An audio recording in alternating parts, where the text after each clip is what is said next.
ఇప్పటి వరకు మన పనులన్నీ అయ్యాయి. ఈ పనులన్నీ అయ్యి ఇప్పటి వరకు కూడా మనకి పొద్దున్న 4కి లేసాను. ఇప్పటి వరకు మనకి పూజల పనులన్నీ అయ్యాయి. ఇప్పుడైతే ఇంకా నేను చాయ్ తాగుదామని ఇప్పుడు రెడీ చేసుకుంటున్నాను. నేను ఫస్ట్ చేశాను, మళ్ళీ ఇప్పుడు అంటే పిల్లలందరికీ ఇప్పుడు చాయ్ పెట్టాలి కదా. ఇగోండి నేనైతే చాయ్ పెట్టుకుంటున్నాను. మరి మీరు ఏం చేస్తున్నారు? నేనైతే ఇగోండి ఈ పనుల్లో ఉన్నాను.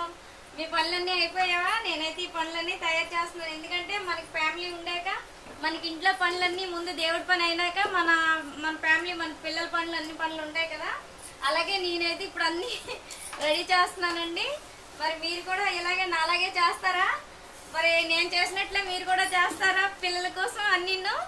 అయితే నేనైతే ఇగోండి ఇలాగేనమాట రోజు కూడా ఇలాగ చేస్తున్నాను. అంటే ఇప్పుడు టిఫిన్లు, టీలు, కాఫీలు, పొద్దున్నకి బాక్సులు అన్నీ ఉంటాయి. కానీ ఈరోజు అయితే బాక్సులు లేవండి.